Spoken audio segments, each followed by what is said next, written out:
थोड़ा टाइट कीजिए।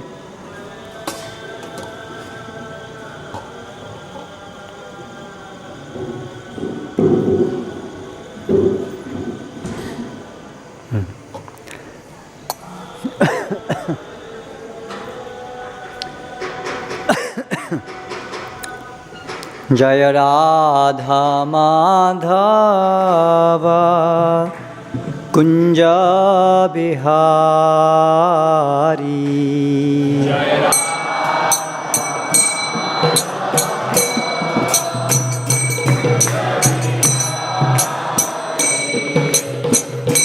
राधा माधव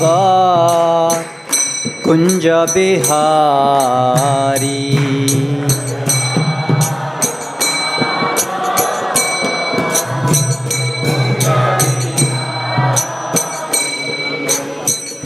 गोपीजना वल्लभा गिरिवरधारी।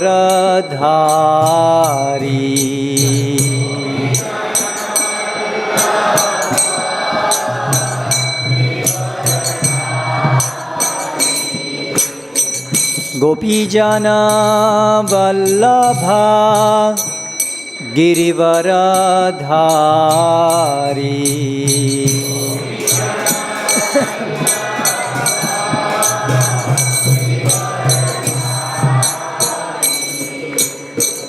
यशोदानंदन व्रजजन रंजन।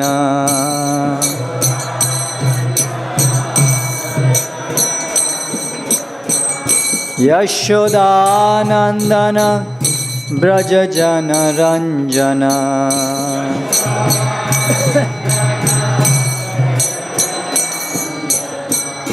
यमुना तीरावन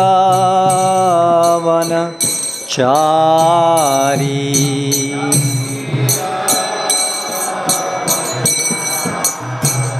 यमुना तीरावनचारी।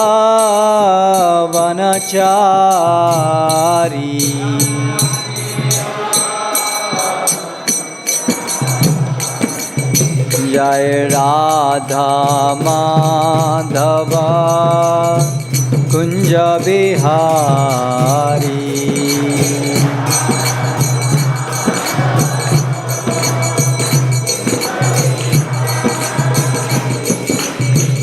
राधा माधव कुंज बिहारी।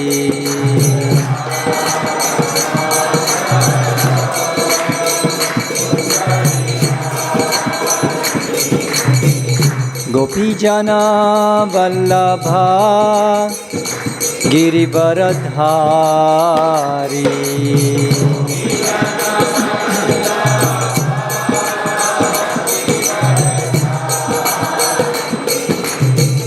गोपीजना वल्लभा गिरिवरधारी।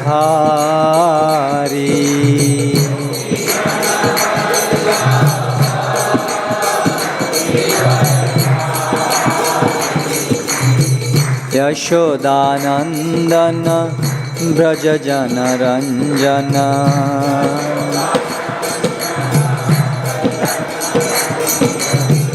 यशोदानंदन व्रजजन रंजन।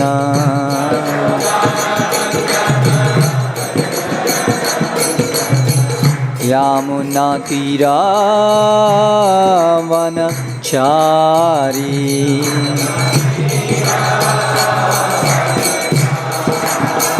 यमुना तीरावनचारी।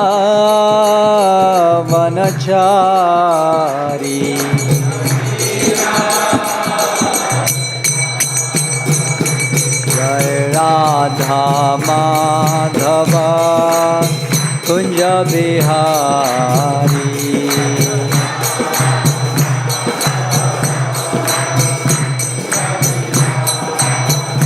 जय राधा माधव कुंज बिहारी।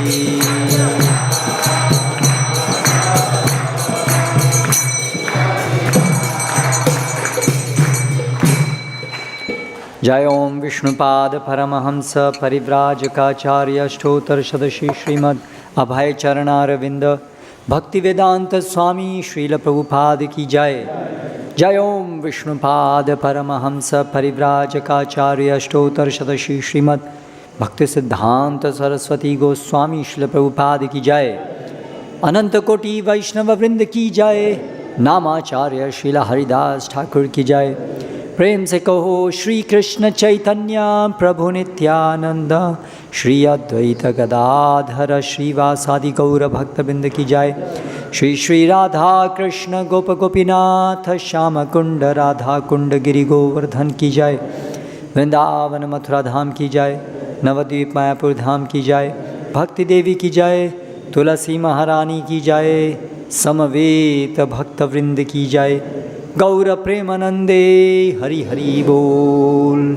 नमो विष्णुपादाय कृष्ण प्रेष्ठाय भूतले श्रीमते जय पताक स्वामिनिते नाम।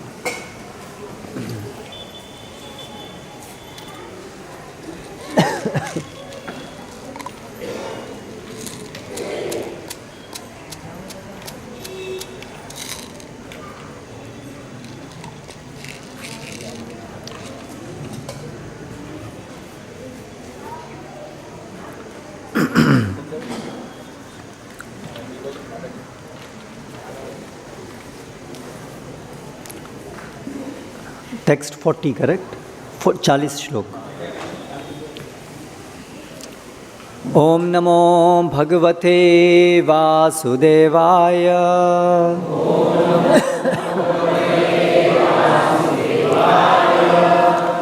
ओम नमो भगवते वासुदेवाय।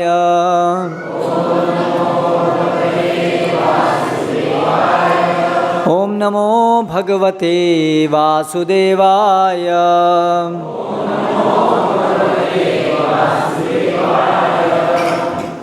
आज हम पढ़ रहे हैं श्रीमद् भागवतम के प्रथम स्कंद से अध्याय 8 महारानी कुंती द्वारा प्रार्थना तथा महाराज परीक्षित की रक्षा।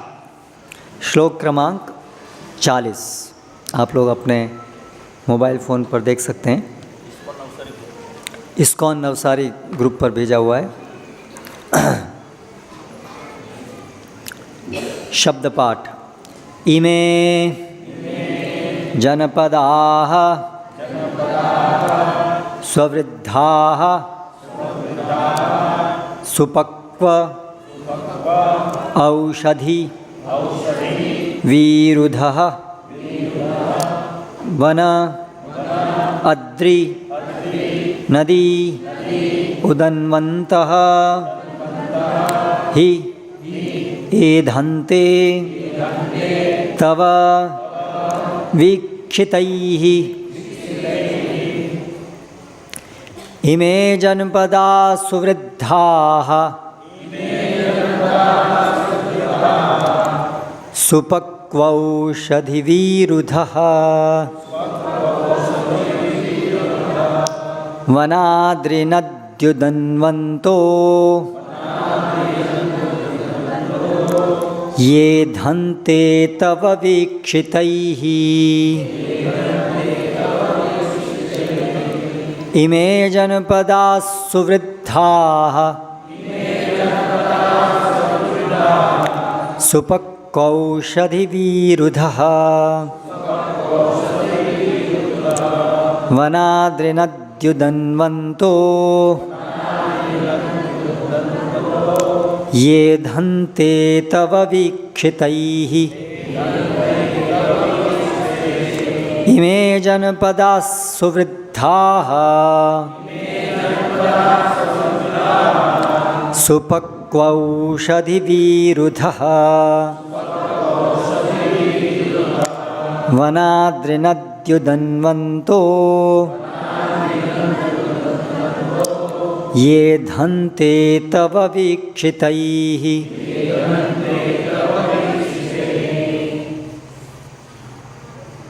इमे जनपदाः स्ववृद्धाः औषधिविरुधः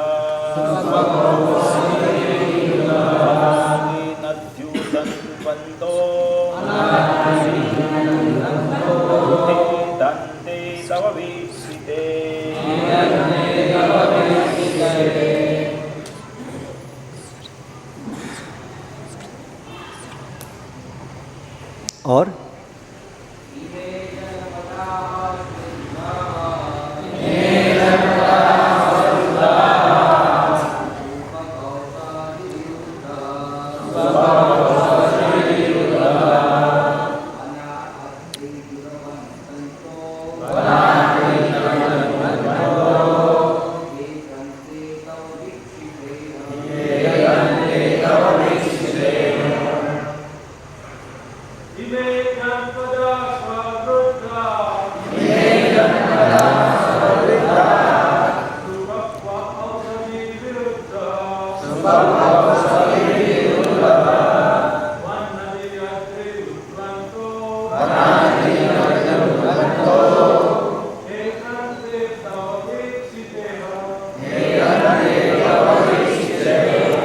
माताएं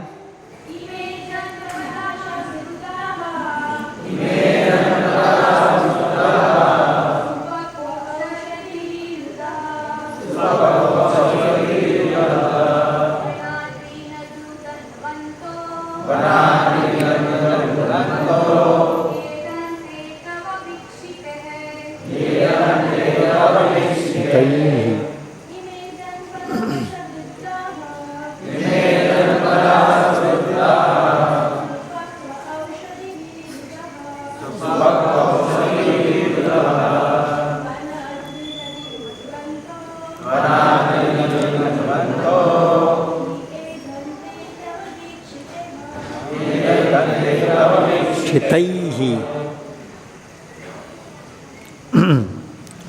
शब्दार्थ इमे ये सब जनपदाः नगर तथा शहर सुवृद्धाः समृद्ध सुपक्व पूर्ण रूप से पक्व औषधि जड़ी बूटी विरुधः वनस्पतियाँ वन जंगल अद्रि पहाड़ियाँ नदी नदियाँ उदन्वन्तः समुद्र ही निश्चय ही एधन्ते वृद्धि करते हुए तव आपके वीक्षितैहि देखने से। अनुवाद एवं तात्पर्य द्वारा कृष्ण कृपा मूर्ति श्री श्रीमद् अभय चरणारविंद भक्तिवेदांत स्वामी प्रभुपाद इस्कॉन के संस्थापकाचार्य। ये सभी नगर तथा ग्राम सब प्रकार से समृद्ध हो रहे हैं क्योंकि जड़ी बूटियों तथा अन्नों की प्रचुरता है, वृक्ष फलों से लदे हैं, नदियाँ बह रही हैं, पर्वत खनिजों से तथा समुद्र संपदा से भरे पड़े हैं और यह सब उन पर आपकी कृपा दृष्टि पड़ने से ही हुआ है। तात्पर्य मानव संपन्नता प्राकृतिक उपहारों से बढ़ती है, न कि विशाल औद्योगिक उद्यमों से। ये विशाल औद्योगिक संस्थान ईश्वर विहीन सभ्यता के प्रतिफल हैं और वे मानव जीवन के कल्याणकारी उद्देश्यों का विनाश करने वाले हैं। मनुष्य की प्राण शक्ति को निचोड़ देने वाले इन कष्टप्रद उद्योगों को जितना ही अधिक बढ़ाया जाएगा, जन सामान्य में उतना ही अधिक असंतोष फैलेगा, भले ही कुछ लोग इस शोषण द्वारा ठाट बाट से रह लें। अन्न, वनस्पतियाँ, फल, नदियाँ, रत्नों तथा खनिजों से पूर्ण पर्वत तथा मोतियों से भरे हुए समुद्र, ये सब प्राकृतिक वरदान हैं जिनकी पूर्ति परमेश्वर के आदेश से होती है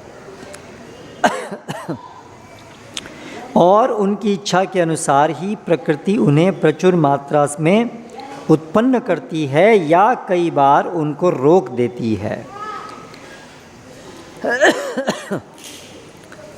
प्राकृतिक नियम है कि मनुष्य प्रकृति द्वारा दिए गए इन दिव्य वरदानों का लाभ उठाए तथा भौतिक प्रकृति पर प्रभुत्व जताने की शोषणकारी प्रकृति छोड़कर संतोष धारण करके समृद्ध बने। अपनी भोगवादी लालसा से हम जितना अधिक प्रकृति का शोषण करने का प्रयास करेंगे, ऐसी शोषणकारी प्रवृत्तियों की प्रतिक्रिया द्वारा हम उतने ही अधिक उलझते जाएंगे। यदि हमारे पास प्रचुर मात्रा में अन्न, फल, साग सब्जी तथा औषधियाँ हैं, तो फिर पशुवध केंद्र चलाने और निरीह पशुओं का वध करने की क्या ज़रूरत है। मनुष्य को पशुवध करने की आवश्यकता नहीं है। यदि उसके पास खाने हेतु प्रचुर अन्न तथा साग सब्जी उपलब्ध है। नदियों का बहता जल खेतों को उपजाऊ बनाता है और हमारी आवश्यकता से अधिक जल उपलब्ध है। पर्वतों से खनिज तथा समुद्रों से रत्न प्राप्त होते हैं। यदि मानव समाज के पास प्रचुर अन्न, खनिज, रत्न, जल, दुग्ध इत्यादि हो, तो फिर उसे कुछ लाचार मनुष्यों के परिश्रम के बल पर भयंकर औद्योगिक संस्थानों के पीछे भागने की क्या आवश्यकता है। लेकिन ये सभी प्राकृतिक उपहार भगवत कृपा पर निर्भर हैं। अतएव आवश्यकता इस बात की है कि हम श्री भगवान के नियमों के प्रति आज्ञाकारी बने और भक्तिमय सेवा के द्वारा मनुष्य जीवन की पूर्णता प्राप्त करें। कुंती देवी द्वारा किए गए संकेत बिल्कुल सटीक हैं। वे चाहती हैं कि उन पर श्री भगवान की कृपा दृष्टि बनी रहे, जिससे प्राकृतिक संपन्नता स्थापित रहे।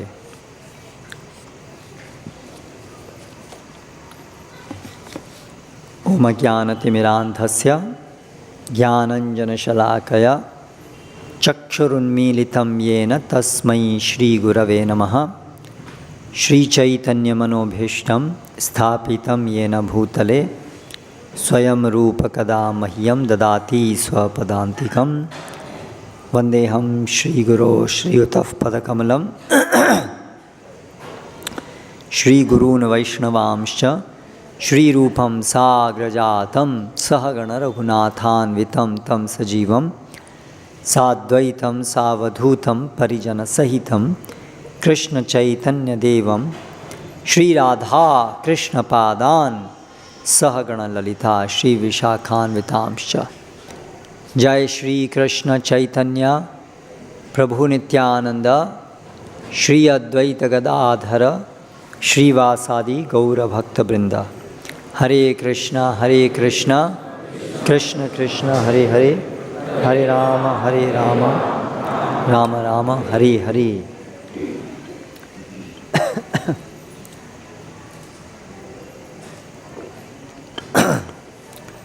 मोबाइल कृपया सब लोग चेक कर लीजिए। सब लोग चेक कर लीजिए कि मोबाइल आपके साइलेंट मोड में हो या तो बंद हो।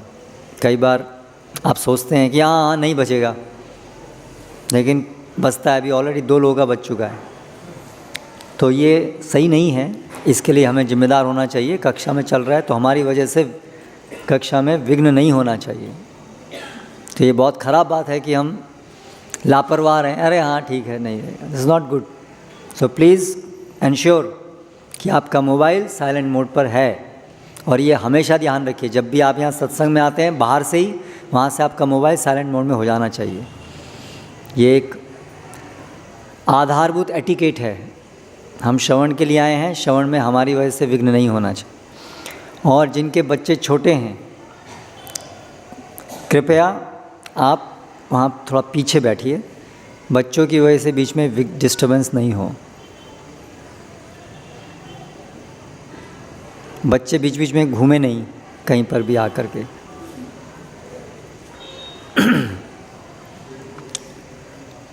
ओम ज्ञानतिमिरान्धस्य ज्ञानञ्जनशलाकया चक्षुरुन्मीलितं येन तस्मै श्रीगुरवे नमः। श्रीचैतन्यमनोभीष्टं स्थापितं येन भूतले स्वयं रूपकदा मह्यं ददाति स्वपदान्तिकं।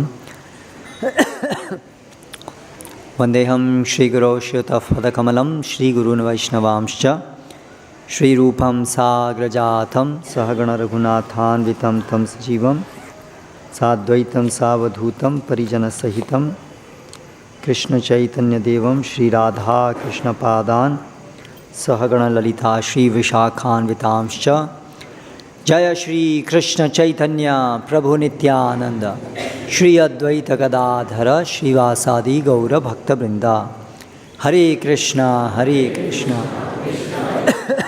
हरे हरे राम राम राम हरे।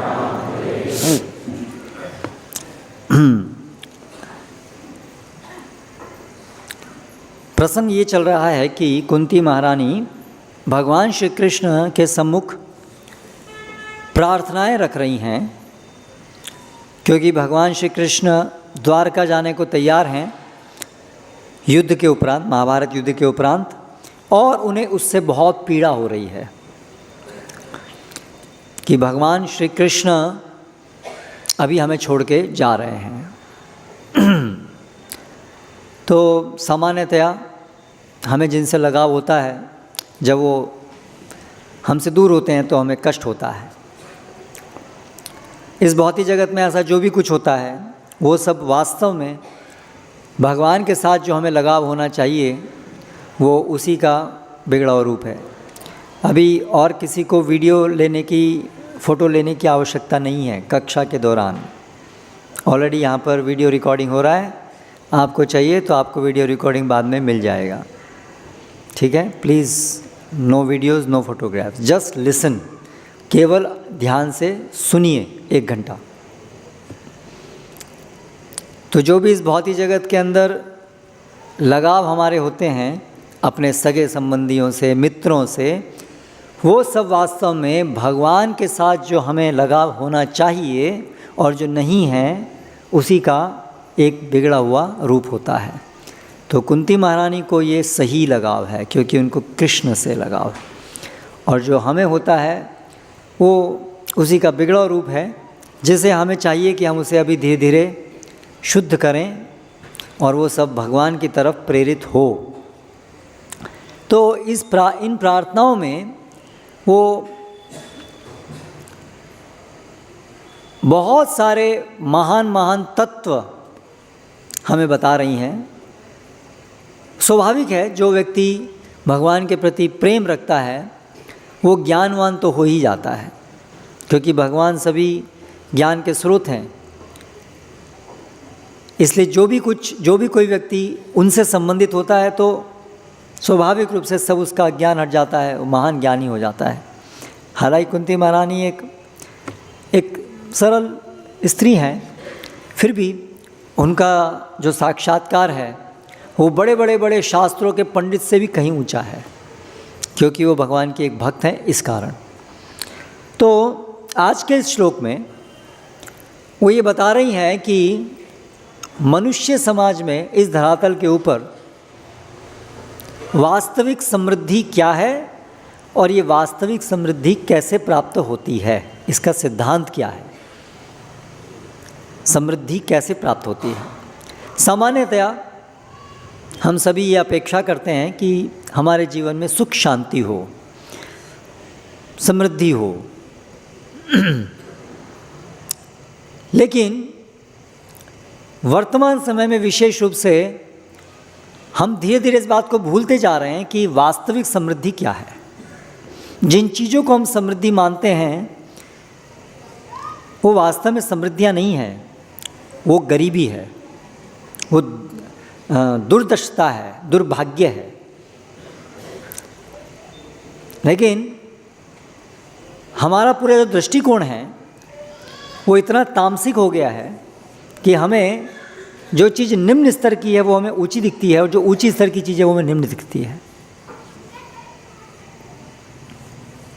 गाय का गोबर है जैसे, उससे हमें बदबू आती है,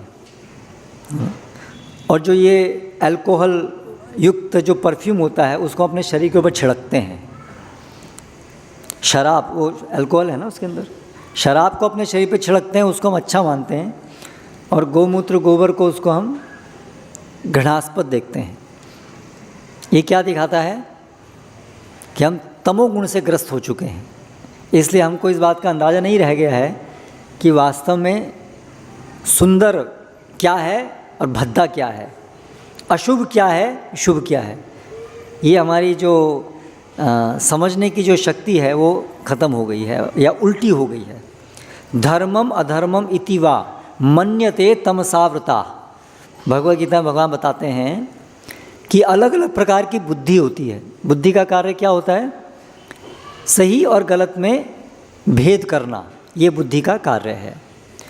तो सात्विक बुद्धि, राजसिक बुद्धि और तामसिक बुद्धि। तो तामसिक बुद्धि का विश्लेषण करते हुए राजसिक बुद्धि का विश्लेषण करते हुए भगवान बताते हैं अधर्मम धर्मम इति वा, तामसिक का मन से तमसावृता। जो तामसिक बुद्धि है वो धर्म को अधर्म और अधर्म को धर्म मानती है, उल्टा। तो उसी प्रकार से हमारी स्थिति हो गई। ये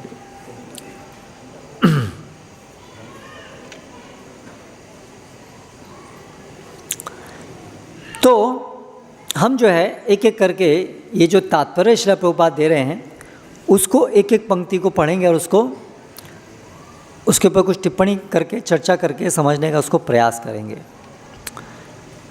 मानव संपन्नता प्राकृतिक उपहारों से बढ़ती है, न कि विशाल औद्योगिक उद्यमों से।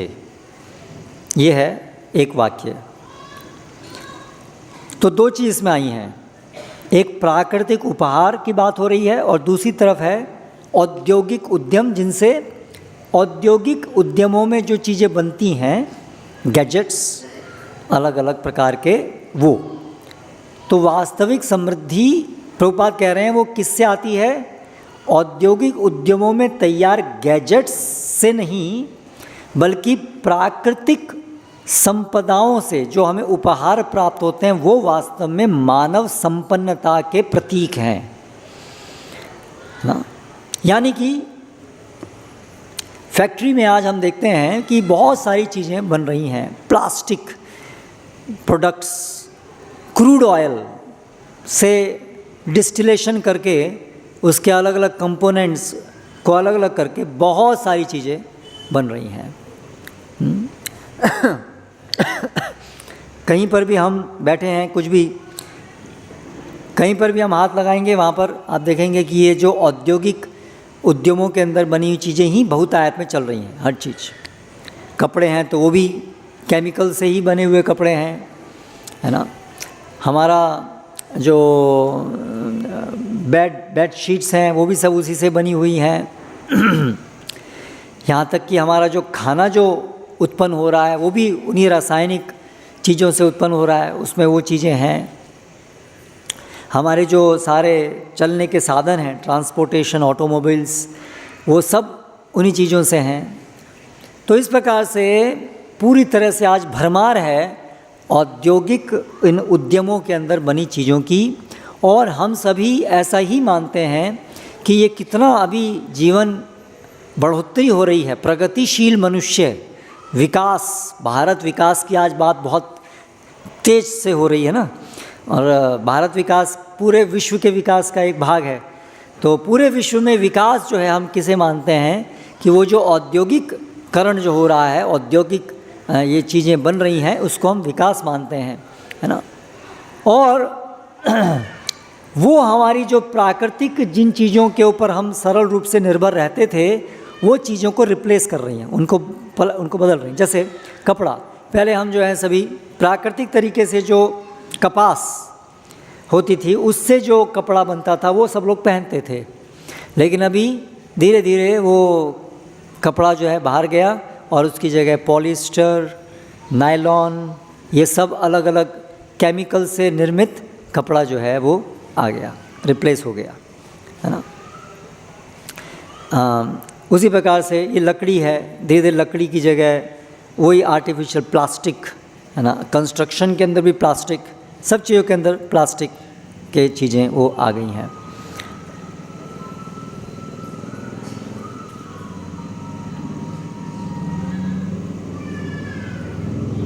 ये भी एक आधुनिक समस्या है औद्योगिकरण के कारण।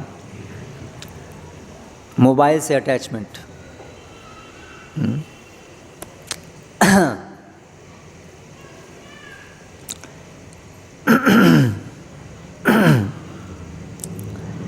तो प्रभुपाद अन्य जगह पे इसको बोलते हैं, ये हैं हमारी कृत्रिम आवश्यकताएं, आर्टिफिशियल नेसेसिटीज़। हाँ, आज ये हमारे जीवन में इतना अभिन्न भाग बन गई हैं कि हमें लगता है कि ये तो बिल्कुल आधारभूत है, इसके बिना जीवन कैसे संभव है। और शायद हमेशा से ऐसे ही रहा होगा, सब ये जीवन ऐसे ही चलता रहा होगा, है ना। तो ऐसा नहीं है। हाँ, आज से ये जो औद्योगिकरण है ये कुछ 200-300 साल पुराना है। उससे पहले जो जीवन है उसमें सब चीज़ें, सब लोग स्वाभाविक पूरे जगत के अंदर प्राकृतिक चीज़ों पर ही वो निर्भर रहते थे, है ना।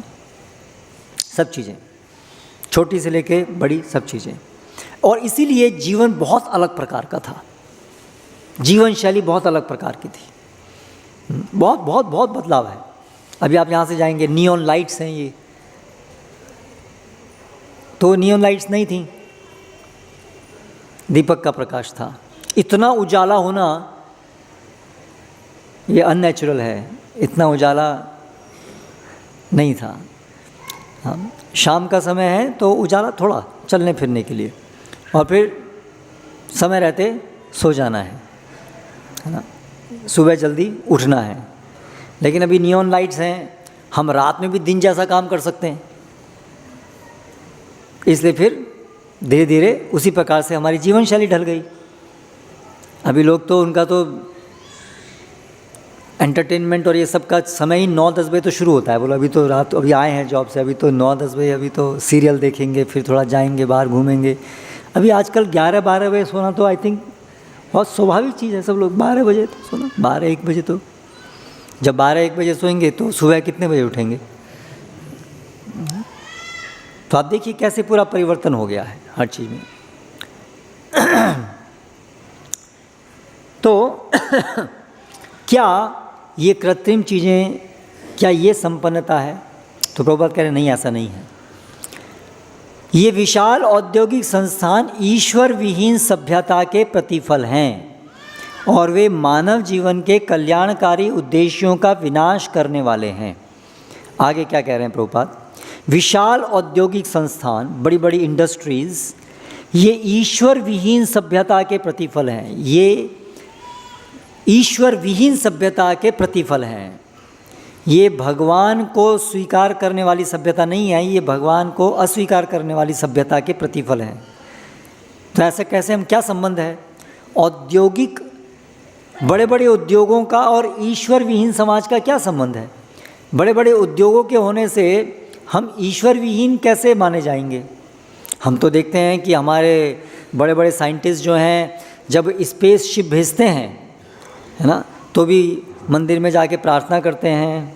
हम भगवान से प्रार्थना करते हैं, भगवान भारत का ये जो स्पेस यान है वो सफल हो जाए। तो हम तो ईश्वर को साथ में लेके ही चल रहे हैं। भले ही हम इतने आधुनिक चीज़ें कर रहे हैं कि हम आज भारत जो है चंद्रमा पर स्पेस क्राफ्ट भेज रहा है, लेकिन वो भी तो हम भगवान से प्रार्थना करके भेज रहे हैं। तो हम तो दोनों का मेल कर रहे हैं, हम कहाँ ईश्वर विहीन हो रहे हैं। तो ये भी तो संभव है कि औद्योगिक प्रगति भी हो और साथ साथ में हम ईश्वर को भी साथ में लेके चलें, ईश्वर से प्रार्थना करें, भगवान हमारे उद्योगों को आप सफल बनाइएगा। क्या ऐसा नहीं कर सकते हम? इसमें क्या समस्या है? सोचिए क्या समस्या है? स्पेस यान भेजें, भगवान से प्रार्थना करें, भगवान स्पेस यान आपकी कृपा से हमारा लक्ष्य सफल हो जाए, है ना। ये भारत देश, है ना, जिसमें राम कृष्ण जन्म लिए हैं, उनका पूरे विश्व में नाम बढ़ेगा अगर भारत वो भी अन्य विकसित देशों की तरह से अपना यान जो है वो चंद्रमा में भेज पाएगा। इसमें क्या गलती है? राम कृष्ण का नाम और बढ़ेगा। तो हमारी जो ये ये है आधुनिक भारतीयों की मानसिकता। हाँ।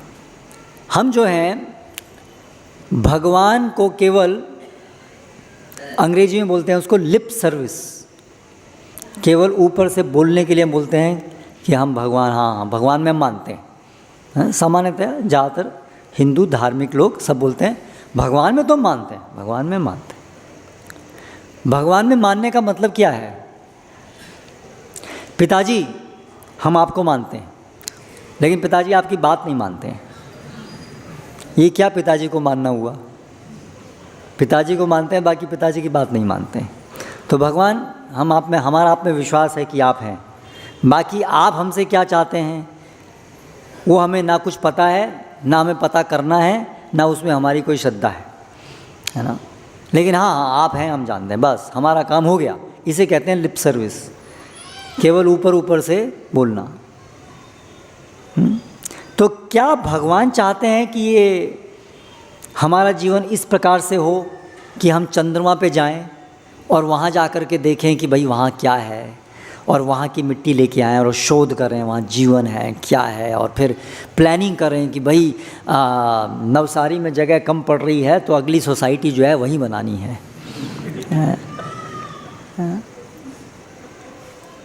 भगवान ने पता नहीं क्या प्लानिंग किया, लेकिन हम तो ज़्यादा देख रहे हैं कि अभी पॉपुलेशन बढ़ रही है, जनसंख्या बढ़ रही है, तो समय भारत ये पृथ्वी पर जगह कम पड़ेगी तो वहाँ सोसाइटी बनानी पड़ेगी। तो चलो हम लोग ज़रा देख के आते हैं चंद्रमा पे क्या है, बाकी ग्रह पे क्या है, तो हम भी करेंगे। भगवान की कृपा से ही जाएंगे, है ना, और भगवान की कृपा से ही सब काम होगा।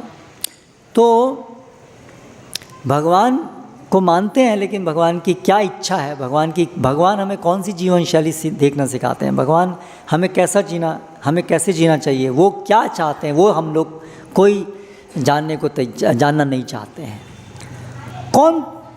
कैसे जानेंगे? शास्त्रों से जानेंगे ना।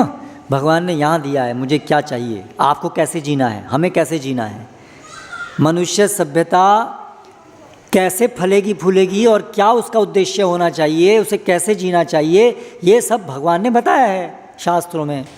लेकिन ये कौन पढ़ता है? किसको फुर्सत है और किसको श्रद्धा है?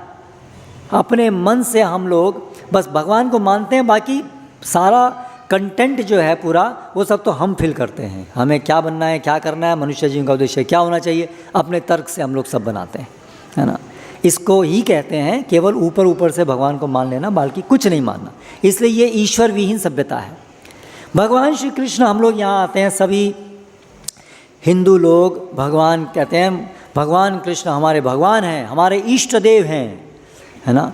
वो इष्ट देव जब यहाँ आए 5000 साल पहले, वो वृंदावन में रहे।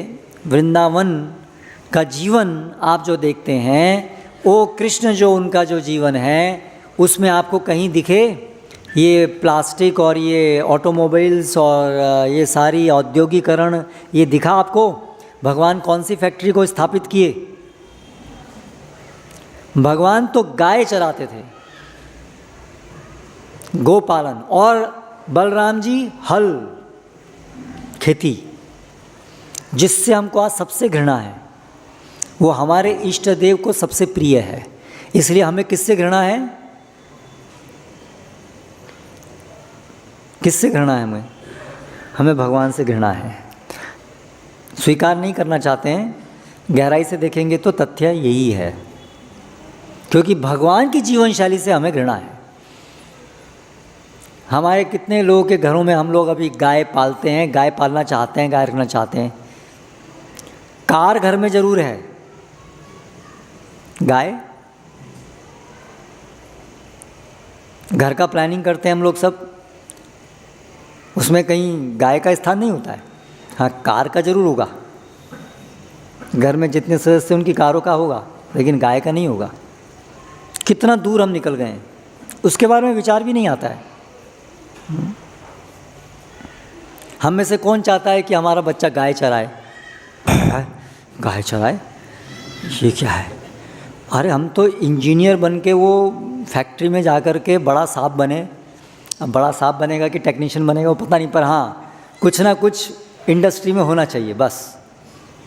तो हम मानते हैं हमने अपने बच्चे के लिए एक पिता का कर्तव्य पूरा किया, माता पिता कर्तव्य पूरा कह दिया, हमारा बच्चा जो है वो इंजीनियर बन गया और वो जो है इंडस्ट्री में काम कर रहा है, अभी हमारे बच्चे की जॉब लग गई है साहब, भगवान की बड़ी कृपा है। तो भगवान जिस जीवन को खुद जीते हैं, क्या भगवान नई इंडस्ट्रीज़ खोल सकते थे? हम भगवान से ज़्यादा इंटेलिजेंट हैं। भगवान को नहीं पता चला कि वास्तव में एक्चुअली अच्छी जीवन क्या है, उनको थोड़ा ढंग से नहीं पता था, इसलिए हम अभी जानते हैं कि अच्छा जीवन कैसे करना है। भगवान नहीं जानते थे, हम जानते हैं, इसलिए हम इंडस्ट्रीज़ लगा रहे हैं, है ना। ऐसा वास्तव में उसका अर्थ ये है जो हम कर रहे हैं। तो इसीलिए वास्तव में जो भी हम लोग अपने को धार्मिक मानते हैं, हिंदू पुण्यशाली मानते हैं, थोड़ा कड़े शब्द हैं ये, कटु शब्द लगेंगे, लेकिन वास्तव में हम केवल दिखावे के हिंदू, दिखावे के धार्मिक लोग हैं हम लोग। हमारे हृदय में गहराई में नहीं है, गहराई में धर्म नहीं है, गहराई में भगवान नहीं है, केवल दिखावा है। आज हर चीज़ दिखावे का ही ज़माना है, तो इसलिए हमारी धार्मिकता, हमारी भक्ति, हमारी वो सब भी दिखावा जैसा ही है, क्योंकि बड़ी ऊपरी है, उसमें गहराई नहीं है, गहराई नहीं है उसमें। ये जो औद्योगिकरण शुरू हुआ, ये कहाँ से शुरू हुआ, किस लिए शुरू हुआ, उसके पीछे आधार क्या था, ये हमने सोचा है कभी?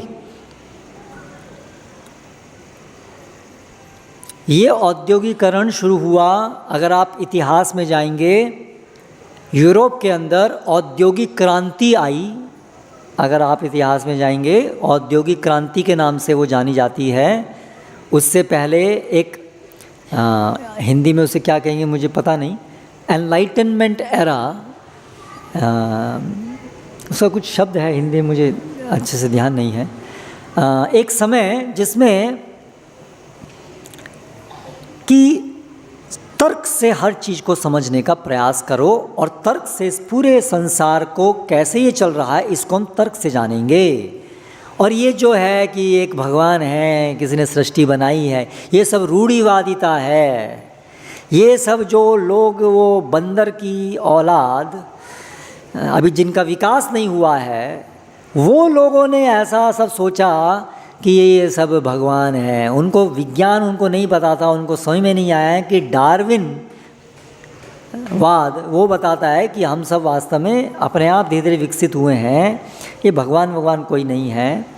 तो ऐसा करके पूरा एक एरा, मतलब एक समय ऐसा चला जिसमें कि धीरे धीरे ये विचार प्रबल हुआ कि ये सृष्टि को हम अपनी बुद्धि से समझ सकते हैं, और सृष्टि को बनाने के लिए, रखने के लिए कोई भी सृष्टि के बाहर का कोई, जैसे भगवान नाम बोल दो, जो भी बोल दो, ऐसा कोई नहीं है।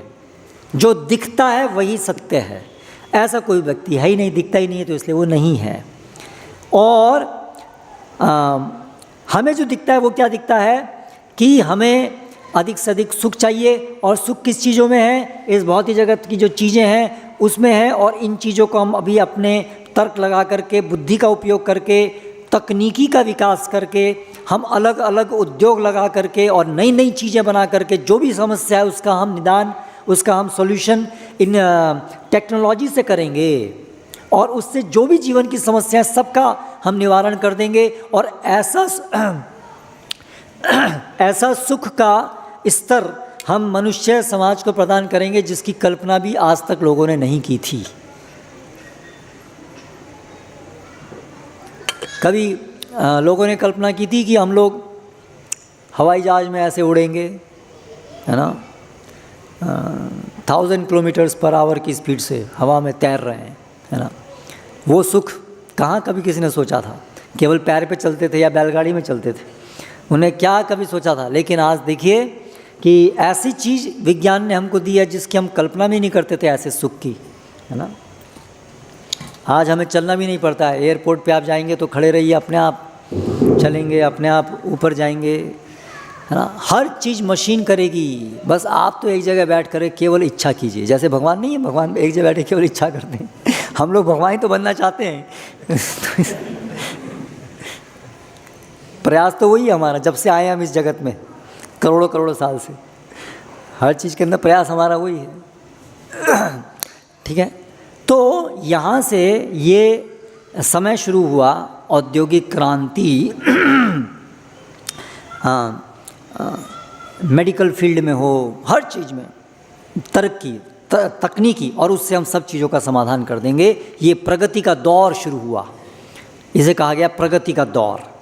प्रगतिशील मनुष्य है ना, उसको पुरानी रूढ़िवादी जंजीरों से निकाल दिया गया। हजारों साल की ये रूढ़िवादिता, भगवान है ना, भगवान का भजन करो, है क्या, स्वर्ग जाओ, भगवत धाम जाओ, नहीं, हम इसी जगत को जो तुम्हारा सो कॉल्ड स्वर्ग है यहीं बनाएंगे। तुम तो कह रहे हो मरने के बाद में स्वर्ग जाएंगे, अरे मरने के बाद की क्या इंतज़ार करनी है, विज्ञान से हम यहीं आपको इसी जीवन में स्वर्ग में भेज देंगे। करेक्ट, ऐसा प्रॉमिस, ये दौर शुरू हुआ। और फिर धीरे धीरे तकनीकी विकास, अलग अलग चीज़ें, और उससे जो है ये सारे उद्योग शुरू हुए। इलेक्ट्रिसिटी, एक के बाद एक खोजें, अरे वाह, क्या आदमी ने खोज निकाला। ये जो अलग अलग नियम हैं, गुरुत्वाकर्षण के नियम हैं, मैग्नेटिज्म है, और ये सब कैसे काम कर रहा है, पहले हमें नहीं पता था। पहले लोग मूर्ख थे, हमारे पूर्वज, हम तो बंदर थे ना, बंदर से धीरे धीरे बड़े हो रहे हैं, तो उनको कुछ नहीं पता था। अभी हम प्रगतिशील हैं और ये प्रगति चलती ही रहेगी, चलती ही रहेगी, चलती ही रहेगी, इसका कोई अंत नहीं होगा। और आदमी इतना प्रगति करेगा, इतना ही प्रगति करेगा, अभी तो फिर धीरे धीरे रोबोट बनाएगा, रोबोट बन गए, आर्टिफिशियल इंटेलिजेंस, और आदमी पीछे छूट जाएगा। उसकी जो मशीनें हैं वो इतनी बढ़िया होंगी, रोबोट इतने अच्छे होंगे कि वो रोबोट से हम भीख मांगेंगे, भैया हमें नौकर रख लो अपने यहाँ, है ना। ऐसा समय आएगा, ऐसी कल्पना है मनुष्य की, ठीक है। तो ये है प्रगति का दौर जिससे हम आज निकल रहे हैं। और यहाँ से औद्योगिकरण शुरू हुआ, उसका आधार ही ये था कि ईश्वर कोई नहीं है, और ये मूर्खता है, और हम ये सिद्ध करेंगे कि ईश्वर जैसी कोई चीज़ नहीं है। हम खुद पूरी प्रकृति को समझ लेंगे, और प्रकृति को समझ करके उसे अपने हिसाब से तोड़ेंगे, मरोड़ेंगे, जो चाहिए वो करेंगे। बारिश नहीं होती है, हम समझ लेंगे कि बारिश कैसे होती है, हम अपने विज्ञान से समझ लेंगे बारिश कैसे होती है, हम बारिश करेंगे, हम करेंगे। ये लोग बोलते हैं इंद्र करता है बारिश, अरे हम इंद्र हैं, इंद्र क्या बारिश करेगा, बारिश नहीं होगी तो हम बारिश कराएंगे। हम एरोसोल्स, हम अपने हवाई जहाज़ में ले जा करके ऐसे केमिकल्स छिड़काएंगे जिससे बादल जो है वो एकत्र हो जाएं, और एकत्र हो करके बारिश हो जाए, और जहाँ चाहिए वहाँ बारिश गिराएंगे। इंद्र तो उल्टा सीधा समुद्र में बारिश गिराता है, हम तो जहाँ चाहिए वहाँ बारिश गिराएंगे, है ना। यानी तुम्हारा जो सो कॉल्ड भगवान जो भी करता है, हम करके दिखाएंगे उससे अच्छा, जिससे तुम्हें समझ में आएगा कि तुम्हारा कोई भगवान नहीं है ना। यहाँ से ये पीछे उसके मानसिकता है, ये औद्योगिकरण के पीछे, है ना। जो बीज है ना, बीज, जो बीज है उससे उसी बीज का पेड़ लगता है। आप सोचें कि आम का आप आम का नहीं, नीम का आप बीज डालें और उससे आपका जो है आम का पेड़ लगेगा, ऐसा नहीं होगा, उस बीज से वही पेड़ लगेगा। तो उसी प्रकार से ये जो आधुनिक सभ्यता ये जो विकसित हुई है, इसका जो बीज है वो ईश्वर विहीनता है, वो ईश्वर विहीनता है। इससे जो पेड़ बनेगा वो क्या बनेगा, ईश्वर विहीन समाज, ईश्वर विहीन समाज ये पेड़ बनेगा, क्योंकि बीज उसी का है। इसीलिए जितना औद्योगिकरण बढ़ रहा है, लोग आस्तिकता से नास्तिकता की तरफ जा रहे हैं। आप स्टैटिस्टिक्स जा कर के देख लीजिए, हमारे दादाजी की जनरेशन में जितने, इसका कोई इलाज नहीं, हमारे दादाजी की जनरेशन में जो भारत के लोग जितना भगवान मंदिर जाना मानना थे, आप देख लीजिए जैसे जैसे हम आगे बढ़ रहे हैं, हमारी एक एक जनरेशन में कितना बड़ा अंतर आ रहा है। हमारे ही घरों परिवारों में कितने लोग हैं जो भगवान क्या है, सब बेकार। आप जाइए पाश्चात्य में तो और बड़ा रेट है नास्तिकता की तरफ। क्यों? भगवान ने क्या किया? आज हम ही तो सब कुछ कर रहे हैं। आप तो केवल हमारे दादाजी बस भगवान भगवान, क्या भगवान का हमने देखा, और क्या है, सब तो आदमी कर रहा है, और एक से बढ़कर एक चीज़ कर रहा है। जो प्रकृति आप बोलते हैं ना भगवान की प्रकृति है, प्रकृति में इतनी सारी समस्याएं हैं, हमने सबके ऊपर विजय प्राप्त कर ली है। आज आदमी ने प्रकृति को विजय प्राप्त कर ली है, प्रकृति की समस्याएं हमने सॉल्व की हैं। ठीक है, कोरोना आया, प्रकृति ने दिया, हमने क्या किया, वैक्सीन ढूंढ ली। ठीक है, तो प्रकृति पर विजय, ये नारा है, औद्योगिकरण का ही नारा है, प्रकृति पर विजय। प्राकृतिक चीज़ें नहीं, कृत्रिम चीज़ें, जो चाहिए वैसा हम करेंगे। ठीक है, तो हमें लगता है हम औद्योगिकरण के साथ साथ भक्ति करेंगे, भजन, अपना धर्म भी निभाएंगे। ये तो केवल समय की बात है, ये केवल समय की बात है ना। आज आप थोड़ा बहुत जो कर पा रहे हैं, नेक्स्ट जनरेशन उतने उससे कम, उसके अगली जनरेशन उससे कम, और धीरे धीरे करके सब बाहर। जैसे अगर आप अपनी हिस्ट्री लें तो ऐसा ही हुआ है, हमारे दादाजी और उसकी जनरेशन से धीरे धीरे आप देखेंगे तो वही हुआ है, ट्रेंड वही है, आगे वही होगा। तो बीज बो दिया गया है ईश्वर विहीनता का, नास्तिकता का। अगर आप उस बीज के ऊपर पानी डालेंगे तो वही पेड़ बनेगा, उसमें वही फल लगेंगे, उसमें निम्बोड़ी ही लगेंगी, उसमें आपके आम नहीं लगेंगे। हमारे बच्चे नेक्स्ट जनरेशन ज़्यादा से ज़्यादा नास्तिक बनेंगे और बनेंगे ही, धीरे धीरे उसी तरफ जाएंगे ही, है ना, उसके अलग परिणाम नहीं होगा।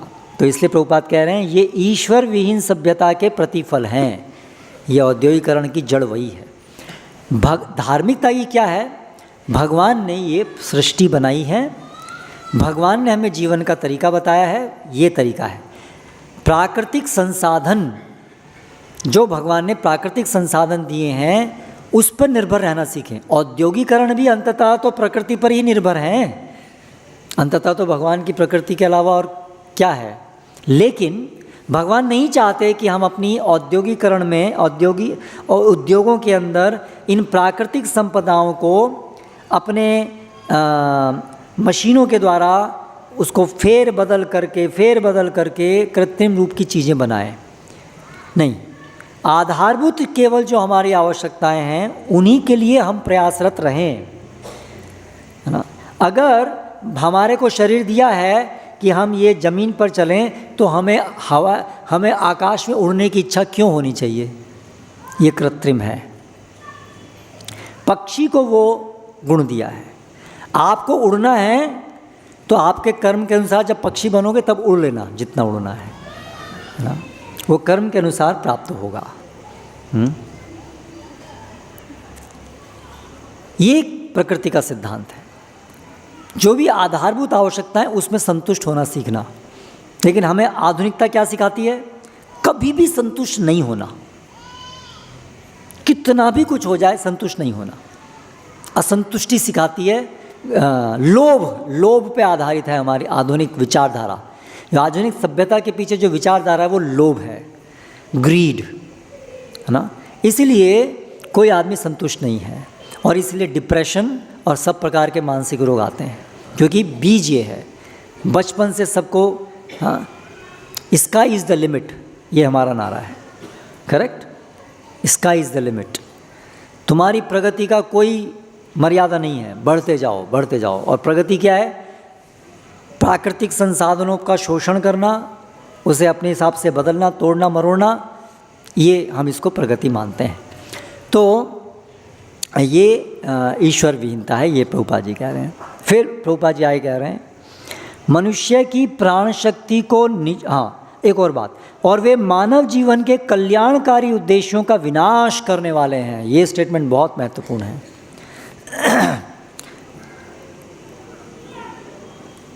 कौन बताएगा इस सेंटेंस का अर्थ क्या है, देखते हैं क्या कितना समझ में आया।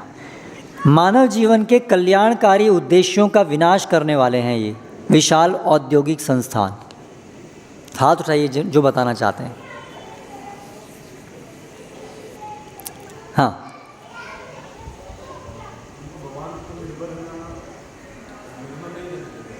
हम भगवान पर निर्भर नहीं रहते हैं। और कोई? तो इसका अर्थ है मनुष्य जीवन का जो उद्देश्य है वो कल्याणकारी है हमारे लिए। वास्तविक उद्देश्य, शास्त्र के अनुसार दिया गया उद्देश्य, भगवान के अनुसार दिया गया हमारे लिए उद्देश्य मनुष्य जीवन के लिए, वो क्या है? मनुष्य जीवन का उद्देश्य क्या है? जन्म मृत्यु से निकलकर हमें वापस, हम भगवान के दास हैं, भगवान के भक्त हैं, वापस हम अपनी स्वाभाविक स्थिति में चले जाएं। ये मनुष्य जीवन के लिए वास्तव में कल्याणकारी है। इस भौतिक जगत में बने रहना और संघर्ष करते रहना, जन्म मृत्यु बुढ़ापा बीमारी अलग अलग चिंताएं, कोरोना, दिस दैट, और उसके लिए फिर प्रगति करते रहना, वो संघर्ष का ही प्रमाण है। वो जिसे हम प्रगति कह रहे हैं वो क्या है? संघर्ष है। वो उसमें हम गर्वित होते हैं, देखो। अरे लेकिन अगर आपको कोई बुद्धिमान व्यक्ति बोले भाई आपको मैं ऐसा रास्ता बता रहा हूँ कि संघर्ष ही नहीं करना पड़े, वो स्वीकार नहीं करेंगे। नहीं नहीं नहीं नहीं नहीं, हम संघर्ष करेंगे, तो मूर्ख आदमी है। जब संघर्ष का उपाय बता दिया कि संघर्ष की जरूरत ही नहीं है, उसका सारा निपटारा 1 सेकंड में हो गया, वो सॉल्यूशन एक्सेप्ट नहीं करेंगे, है ना। तो मनुष्य जीवन का लक्ष्य कल्याणकारी है। भाई आप प्रगति कर रहे हैं, क्यों कर रहे हैं? हमें मरना नहीं है, दवाई इन्वेंट करो जिससे हम मरे नहीं, आयु लंबी हो, है ना, बीमारी नहीं हो। और हम कह रहे हैं यस आ जाओ, ये जीवन है जिसमें बीमारी है ही नहीं अपने आप, क्योंकि भौतिक शरीर ही नहीं है। नहीं नहीं नहीं नहीं, वो नहीं, बीमारी हो और फिर लड़ेंगे। अजीब बात है, पागलपन है। तो जो मनुष्य जीवन का कल्याणकारी उद्देश्य ये है कि हम सब इस भौतिक जगत से भागें, ये हमारे लिए जेल है ना। वो जो उद्देश्य है, औद्योगिकरण के कारण वो उद्देश्य मनुष्य जीवन का खत्म हो जाता है। कैसे खत्म हो जाता है? औद्योगिकरण से हमारा उद्देश्य कैसे खत्म हो जाता है?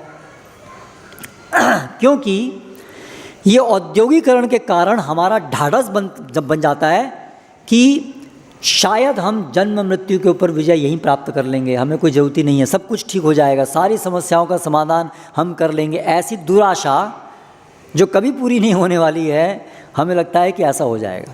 अरे भाई ये वैज्ञानिक तो गजब गजब चीज़ कर रहे हैं, शायद एक दिन ये लोग मृत्यु पर भी विजय प्राप्त कर लेंगे, ऐसा लग रहा है भाई। ऐसा हमारा विश्वास बढ़ जाता है। करेक्ट? हम ये नहीं देख रहे हैं कि ज़्यादा प्रगति जो हो रही है वो किस चीज़ में हो रही है, कैसे जल्दी से जल्दी बढ़िया से बढ़िया तरीके से ज़्यादा से ज़्यादा लोगों को कैसे मारना है, इसमें बड़ी प्रगति हो रही है। एक से बढ़कर एक तरीके निकल रहे हैं कि लोगों को कैसे मारा जा सकता है। हर समय कोई ना कोई बड़ा युद्ध होता रहता है। उन युद्धों में क्या हो रहा है? इतने हजारों की संख्या में लोग मारे जा रहे हैं, सिविलियंस, वो हम नहीं देखते हैं, है ना। तो हमारा ये उद्देश्य हमारा बदल जाता है। और दूसरी चीज़, दूसरा कैसे हमारा उद्देश्य ख़त्म होता है? ये जो औद्योगिक उद्योगों में जो सब काम करते हैं हम लोग, इतना कठिन परिश्रम करना पड़ता है मशीनों के साथ में, इतना समय उसमें लगाना पड़ता है ज़्यादातर लोगों को, कि उनके पास ये विचार करने के लिए मनुष्य जीवन का लक्ष्य क्या है, ये समय नहीं है, और ना उसके लिए अनुकूल मानसिकता, ना अनुकूल सत्वगुण है। पूरा जो माहौल है इंडस्ट्रीज़ का वो तामसिक है, रजोगुण और तमस से भरा हुआ है ना। क्योंकि मशीनों से काम करना उग्र कर्म है, बहुत हैवी वर्क है ना। आप एक तरफ देखिए गाय चराना, और एक तरफ देखिए वो बड़ी बड़ी मशीन, आप देखिए न्यूमेटिक ड्रिल आती है, वो जैसे एक उदाहरण वो देखिए आप, और एक तरफ एक गाय के साथ में जीवन देखिए, आप देख सकते हैं गुणों में अंतर, है ना। ये हैमर और ये बड़ी बड़ी मशीन्स, ये कैसे पूरा, है ना, उग्र कर्म है ये, ठीक है। लेकिन एक जो कृष्ण का जीवन, वो देखिए वो कितना सात्विक सरल, है ना, ऐसा जीवन है। तो ये जो औद्योगिकरण है, इसमें ज़्यादातर लोग जो हैं वो इतना कठिन परिश्रम, इतना उग्र कार्य करते हैं कि उनके पास समय शक्ति नहीं बचती है कि जीवन में कुछ फाइन चीज़ें, उच्च स्तर की चीज़ें उनके दिमाग में आएँ, है ना। इतना कठिन परिश्रम करने के बाद में उस परिश्रम से, उससे फ्रस्ट्रेशन से, और फ्रस्ट्रेशन कैसे होता है, एक और उदाहरण देता हूँ आपको। पहले जब बढ़ई कारपेंटर्स, है ना, गुजराती में क्या बोलते हैं आप लोग, सुथार, वो लोग जब कुछ बनाते थे तो एक गांव में है, तो गांव में एक उनका मित्र है, जानने वाला व्यक्ति, उसने बोला भैया मेरे लिए एक कुर्सी बनाना। तो उसने एक, अच्छा मेरे मित्र को कुर्सी चाहिए, तो एक कुर्सी बनाता है ना, मन में सोच के कैसी कुर्सी बनाऊंगा, ये डिज़ाइन बनाऊंगा, इस बार ये कार्विंग करूंगा, अलग से करूंगा उसके लिए। उसमें उसका पूरा जो आर्ट है, हृदय है, वो भी उसमें लगता है। लेकिन आजकल ये सारे कारपेंटर्स को तो खरीद लिया गया है, आजकल ऐसी बड़ी बड़ी फैक्ट्रीज़ हैं, मशीन्स हैं। अभी वो जो कारपेंटर पहले पूरी चेयर बना रहा था, अभी वो एक मशीन में एक जगह पे खड़ा हुआ है। मशीन बहुत बड़ी है, उसके अलग अलग कंपोनेंट्स बनते हैं, अलग अलग जगह हजारों चेयर बनती हैं एक जैसी, एक एक चेयर अलग नहीं बनती हैं, मशीनों में हजारों चेयर एक जैसी बनती हैं।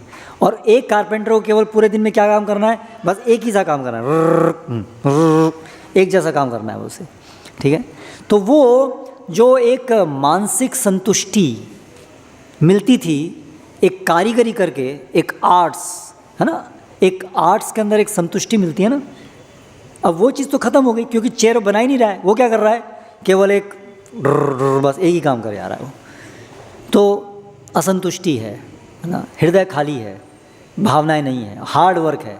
इसीलिए फिर उससे बाहर निकलने के लिए ज़्यादातर लोग जो है फिर नशा करते हैं, है ना, उसका सहारा लेते हैं, क्योंकि बड़ी मैकेनिकल, बहुत हार्ड वर्क और मैकेनिकल लाइफ है ना। इसलिए उसके बदले में वो लोग सोचते हैं ये जो इंस्टेंट टिटिलेशन है, इंद्रियों को एकदम से झकोर देना, है ना, वो गुटखा है और ये सब चीज़ें क्या है, एक एड्रेलिन बूस्ट देती हैं, जिससे एक उत्तेजना सी उत्पन्न होती है, उन्हें लगता है हाँ सब कष्ट सब चले गए अभी।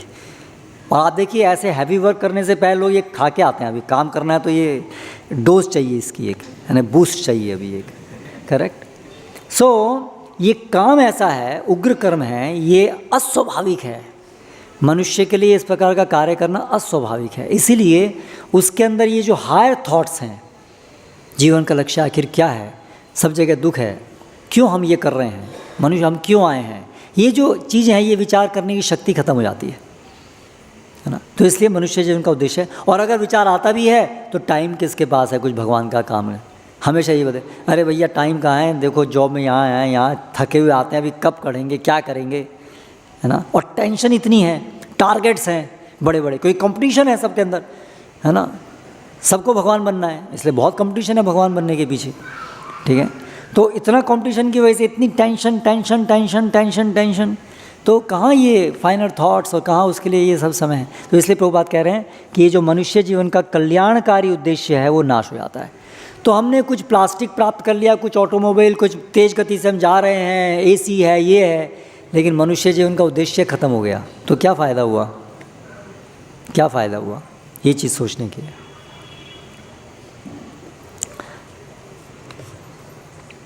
ठीक है, तात्पर्य तो बहुत बड़ा है, हम तो कुछ पंक्तियाँ पढ़ पाए, समय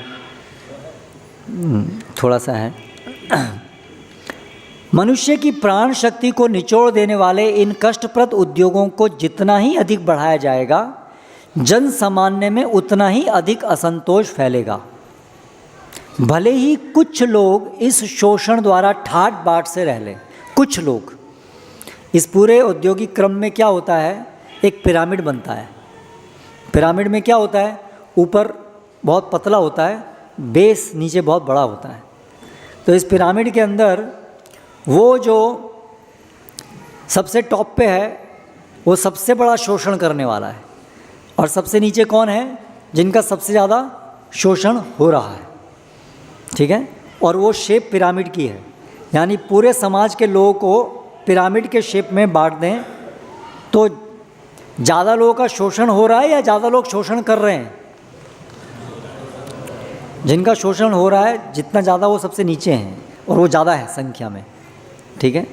तो इसलिए प्रभुपाद कह रहे हैं कि कुछ लोग ठाट बाट से रह रहे हैं, लेकिन ज़्यादातर लोगों के जीवन का क्या है, बहुत टेंशन, बहुत मेहनत,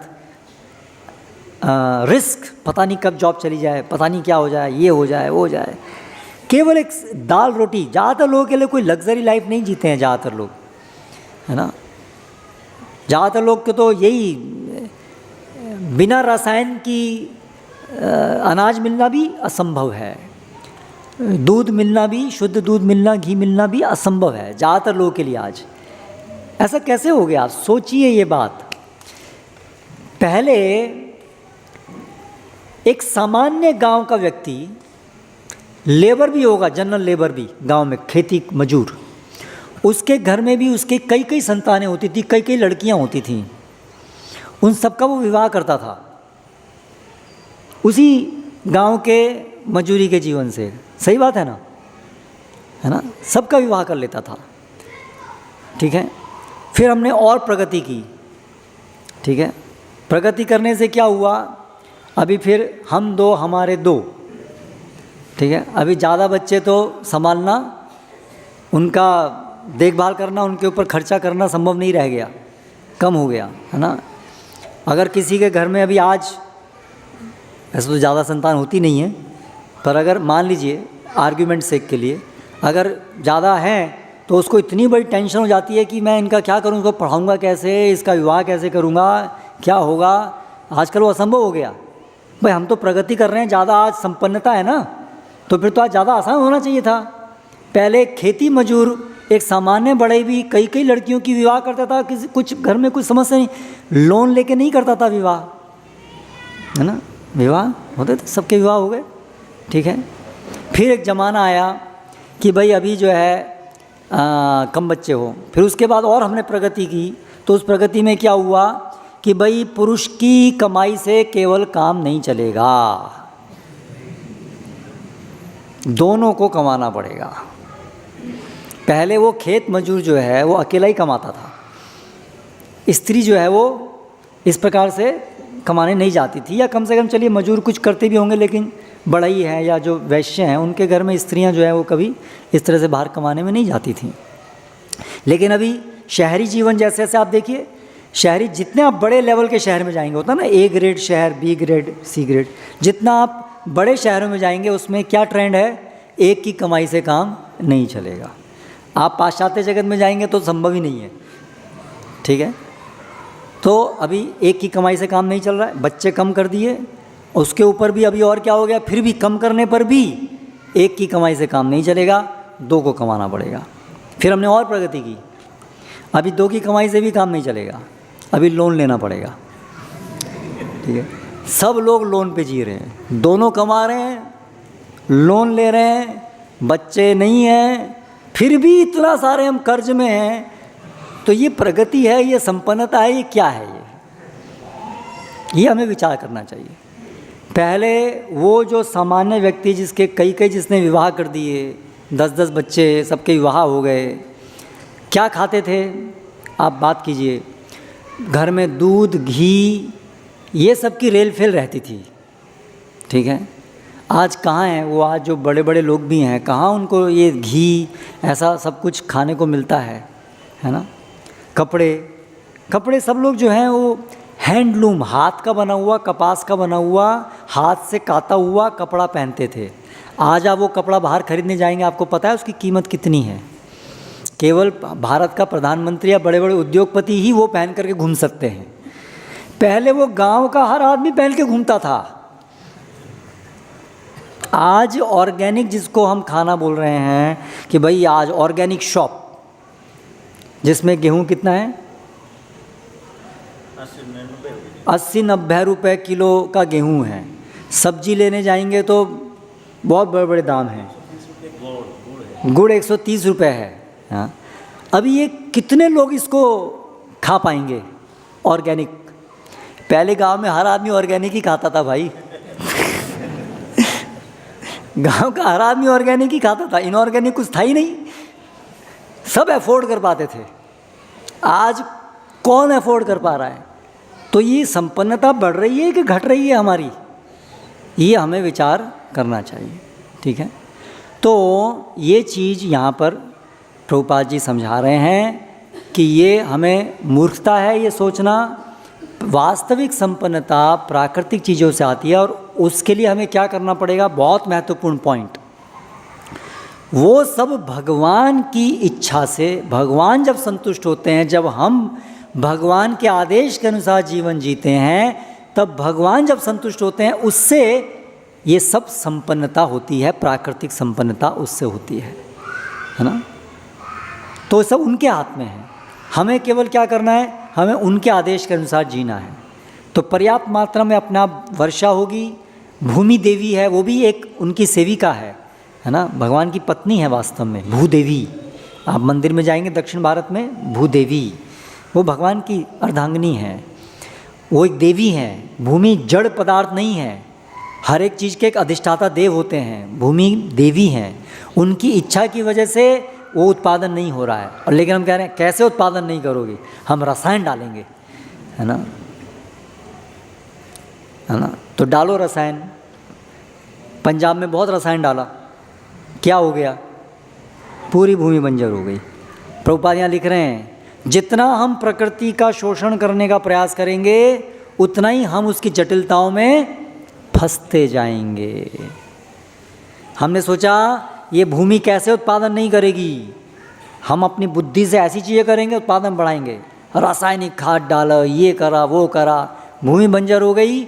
और कैंसर, ये सब रसायन खाने से कैंसर, इतने कैंसर बढ़ गए कि पंजाब से एक दिल्ली ट्रेन चलती है, जिस ट्रेन का नाम है कैंसर ट्रेन। कैंसर ट्रेन, उस ट्रेन में सारे ज़्यादातर कैंसर के मरीज ही आते हैं। स्पेशल ट्रेन चलानी पड़ी उनके लिए, कैंसर ट्रेन, वो सीधी दिल्ली आती है ना। तो ये है प्रतिफल, डंडा, भगवान प्रकृति का डंडा। क्योंकि हम उनके आदेश का पालन नहीं कर रहे हैं, तो फिर ये जो थोड़े समय के लिए संपदा दिखी है ना, जब केमिकल डालना शुरू किया तो थोड़े समय के लगा हाँ देखो जीत गए। पहले उत्पादन होता था 1 एकड़ में मान लीजिए आपका 10 क्विंटल कोई चीज़, 20 क्विंटल हो गया, देखा प्रकृति में विजय प्राप्ति नहीं पाली, है ना, कहाँ है तुम्हारे भगवान, है ना। ठीक है, फिर थोड़े समय बाद पता चला क्या हुआ, इतने सारे दुष्परिणाम, जटिलताओं में हम फंसते गए। आज कितनी सारी जटिलताओं में फंस गए हैं, बड़ी बड़ी समस्याएं हैं जो हमने पैदा की हैं। क्यों? भगवान का आदेश न मानने के कारण, आसुरी प्रवृत्ति कारण, निरीश्वरता के कारण। इसलिए हमें चाहिए, हम ये भागवतम जो हम सुन रहे हैं, पढ़ रहे हैं, हमें अभी अपने जीवन में, ठीक है मैं समझता हूँ आप लोग शहर में रह रहे हैं तो एकदम से आप चाहते हो भी अपना जीवन पूरी तरह से प्राकृतिक नहीं कर पाएंगे, लेकिन कम से कम सैद्धांतिक रूप से हमें ये बहुत स्पष्ट होना चाहिए कि ये जो औद्योगिकरण है, ये जो शहरीकरण है, ये जो पाश्चात्यकरण है, ये हमारी समृद्धि नहीं है, ये हमारे नाश का रास्ता है। और इसके अंदर बीज है निरीश्वरवाद, ईश्वर विहीनता का। इसलिए ये हमारे लिए स्वीकार्य नहीं होनी चाहिए। हमारे लिए स्वीकार्य होना चाहिए भगवान की भक्ति, भगवान की भक्ति का अर्थ है भगवान के द्वारा दिया गया जीवन शैली, हर चीज़ उसके अनुसार चलना, कम से कम यथासंभव चलना। आज आप शहरी जीवन में जी रहे हैं तो हर चीज़ कंप्लीटली चेंज नहीं कर पाएंगे, ठीक है, लेकिन प्रयास यथासंभव होना चाहिए। जो आपके हाथ में है जितना है उतना तो कीजिए, उतना तो कीजिए, ठीक है। और धीरे धीरे अपनी अगली जनरेशन, हम अगर फंसे हुए हैं तो ठीक है, हमारी अगली जनरेशन और फंस जाए, क्या ऐसा करना चाहिए? हम तो फंस गए, लेकिन अपने बच्चों को हम कैसे इससे बाहर निकालेंगे, उससे मोड़ेंगे, उसके लिए सोचिए, मिल कर के प्रयास कीजिए। हम तो फंसे हुए निकल नहीं पा रहे हैं, अगली जनरेशन को क्यों फंसा रहे हैं? उनको तो निकालिए, रास्ता तो मोड़िए, कहीं ना कहीं तो उसको मोड़ना तो पड़ेगा ना सभ्यता को। हम उसी दिशा में बढ़ते आएंगे तो और फंसते जाएंगे, तो उससे मोड़ना तो पड़ेगा ना। टफ है, लेकिन हम अगर भगवान के आदेश के अनुसार, आचार्यों के आदेश के अनुसार अगर हम करेंगे तो संभव होगा। ठीक है, इन वचनों के साथ समाप्त करते हैं। हरे कृष्णा। कोई प्रश्न, चुनौती?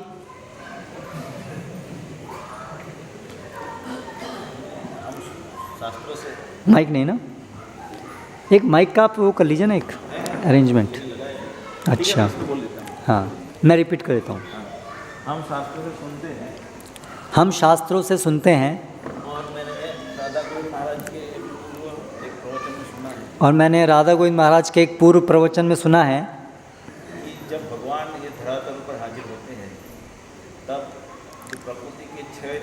ये प्रकृति के जो गुण हैं वो होते हैं, अवगुण बिल्कुल गायब होते हैं। तो जब भगवान प्रकट होते हैं धरातल पर तो प्रकृति के जो 6 गुण हैं वो प्रकट होते हैं और अवगुण जो हैं वो अप्रकट हो जाते हैं।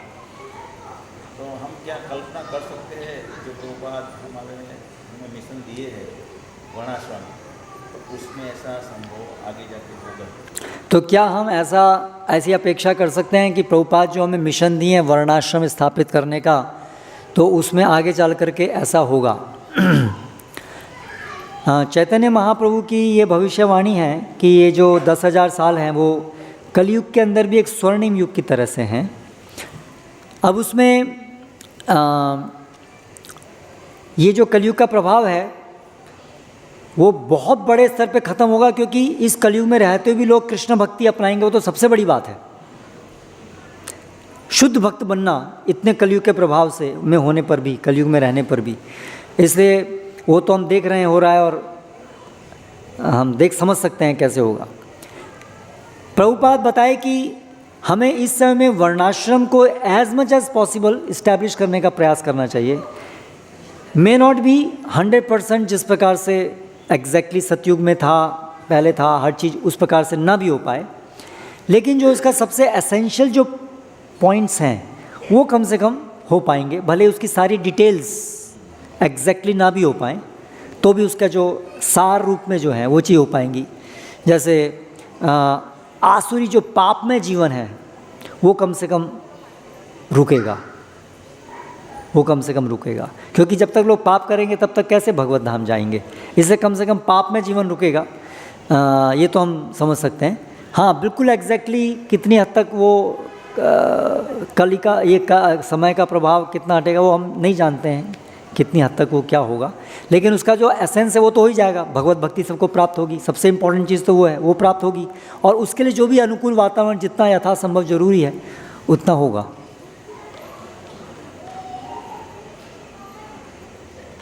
और कोई प्रश्न है?